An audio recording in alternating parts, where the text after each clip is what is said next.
Good evening Bezawada, బాగున్నారా? So Ram Gopal Varma గారి దర్శకత్వంలో దాసరి కిరణ్ గారు నిర్మించిన వ్యూహం సినిమా ప్రీ రిలీజ్ జగగర్జన కార్యక్రమానికి నన్ను పిలిచినందుకు ముందుగా మనస్ఫూర్తిగా కృతజ్ఞతలు తెలియజేసుకుంటున్నాను.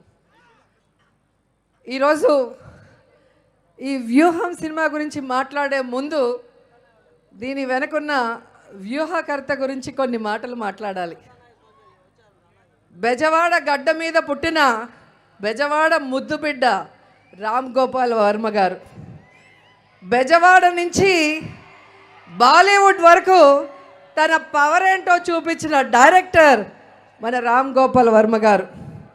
నాగార్జున గారి నుంచి అమితాబ్ బచ్చన్ వరకు సూపర్ హిట్ మూవీస్ ఇచ్చిన డైరెక్టర్ రామ్ గోపాల్ వర్మ గారు.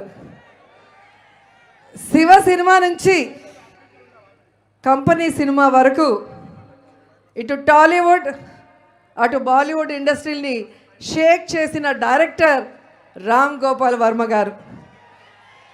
ఈరోజు తెలుగు ఇండస్ట్రీలో మోస్ట్ పాపులర్ సక్సెస్ఫుల్ డైరెక్టర్స్ అందరూ కూడా ఎవరైతే ఉన్నారో వాళ్ళందరూ కూడా రోల్ మోడల్గా ఇన్స్పిరేషన్గా తీసుకునే వాళ్ళ గురువు రామ్ గోపాల్ వర్మ గారు.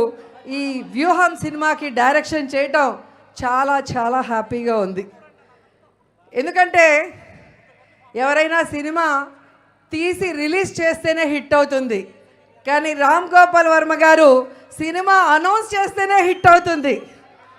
రామ్ గోపాల్ వర్మ గారు అంటే ఓ సెన్సేషన్ అనేది అందరికీ తెలిసిన విషయం. ఎప్పుడైతే ఈ వ్యూహం సినిమా టైటిల్ని అనౌన్స్ చేశారో సైకిల్ పార్టీకి షేక్ అయిపోయింది. ఆ వ్యూహం సినిమాకి డైరెక్టర్ ఆర్జీవి గారు అని తెలియగానే పచ్చ సైకోలకి తడిసిపోయింది. ఎప్పుడైతే ఈ వ్యూహం టీజర్ వచ్చిందో చంద్రబాబు నాయుడికి చెమటలు పట్టేశాయి. ఎప్పుడైతే వ్యూహం ట్రైలర్ వచ్చిందో లోకేష్ గాడికి వణుకు పుట్టి పరుగులు తీశాడు. అంటే ఈ సినిమా సంథింగ్ స్పెషల్ అవునా కాదా? చంద్రబాబు నాయుడి కుట్రలు కుతంత్రాలకి జగనన్న ఆలోచనలకి మధ్య జరిగిన సంఘర్షణే ఈ వ్యూహం సినిమాని ట్రైలర్ చూస్తే అర్థమవుతుంది. కానీ రామ్ గోపాల్ వర్మ గారు బ్రిలియంట్ డైరెక్టర్ అనేది ఈ ట్రైలర్లో ఒక డైలాగ్ చూస్తేనే అర్థమైపోతుంది. ట్రైలర్లో పవన్ కళ్యాణ్ని ఎప్పుడు వెన్నుపోటు పొడుద్దామని చంద్రబాబు నాయుడుని అడిగితే ఆయనకు అంత సీన్ లేదు, తనకి తానే వెన్నుపోటు పొడుచుకుంటాడు అంటారు. సో ఈ 2 monthsలో ఆంధ్రప్రదేశ్లో మారుతున్న రాజకీయాల్ని చూస్తే అది నిజం అనిపిస్తుంది. ఎందుకు పనికిరాని పప్పు కూడా పవన్ కళ్యాణ్ సీఎం కాలేడు, అతనికి సమర్థత లేదు అని చెప్పాడు. అంటే రాజమండ్రి జైల్లో వెళ్ళి తన ఫ్యాన్స్ని, తన సామాజిక వర్గాన్ని, తన జన సైనికుల్ని చంద్రబాబు నాయుడికి అమ్మేసి తనని తాను వెన్నుపోటు పొడుచుకున్నాడు అనేది ఈరోజు స్పష్టంగా కనిపిస్తున్న నిజం. నిజంగా రామ్ గోపాల్ వర్మ గారిని అభినందించకుండా ఉండలేకపోతున్నాను. ఎందుకంటే ఈ తరానికి, రాబోయే తరానికి కూడా చంద్రబాబు నాయుడు ఎలాంటి వ్యక్తి, ఆయన వెన్నుపోటు రాజకీయాలు, దిగజారుడు రాజకీయాలు, అవకాశవాద రాజకీయాల్ని కళ్ళకు కట్టినట్టుగా ఆనాడు చూస్తే లక్ష్మీ ఎన్టీఆర్ సినిమాలో చూపించారు.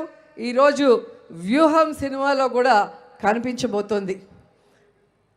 వైఎస్ఆర్ గారిని లేకుండా చేశారు. ఆ తర్వాత వైఎస్ఆర్ గారి కుటుంబాన్ని లేకుండా చేయాలన్న ప్రయత్నం చేశారు. ఆ తర్వాత వైఎస్ఆర్ పార్టీ అనేదే మొగ్గలో తుంచేయాలన్న ప్రయత్నం చేశారు.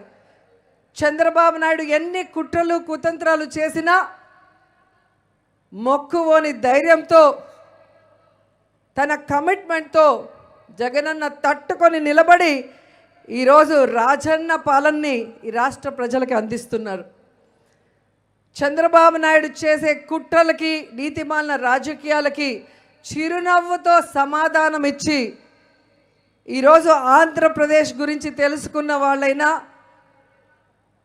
లేదా వైఎస్ఆర్ గారి కుటుంబం గురించి తెలిసిన వాళ్ళైనా తండ్రికి తగ్గ తనయుడు అని జగనన్నని శభాష్ అంటున్నారు. కానీ నేనంటాను, స్వర్గంలో ఉన్న వైఎస్ రాజశేఖర రెడ్డి గారు గర్వపడే విధంగా తండ్రిని మించిన తనయుడు జగనన్న.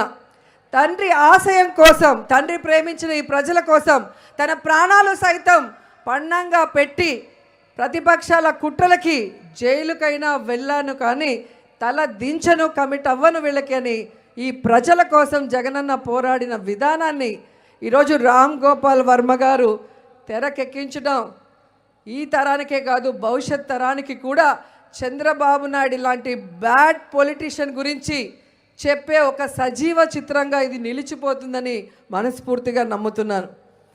ఈ సినిమా ట్రైలర్ వచ్చినప్పటి నుంచి ఎలాగైనా దీన్ని కోర్టులో ఆపాలి అని చంద్రబాబు నాయుడు లోకేష్ పడుతున్న తపన చూస్తుంటే వాళ్ళకొకటి చెప్పాలనిపిస్తుంది. వ్యూహం సినిమాని ఆపలేరు, 2024లో జగనన్న విజయాన్ని కూడా మీరు ఆపలేరు అని కూడా ఈ సందర్భంగా తెలియజేసుకుంటే ఈ సినిమా సూపర్ హిట్ అవ్వాలి, దాసరి కిరణ్ గారికి బాగా డబ్బులు రావాలి, రామ్ గోపాల్ వర్మ గారు ఇలాంటి మరిన్ని సెన్సేషనల్ స్టోరీస్తో మన అందరికీ అద్భుతమైన సినిమాలు అందించాలని కోరుకుంటూ సెలవు తీసుకుంటున్నాను. జై జగన్, జై జై జగన్.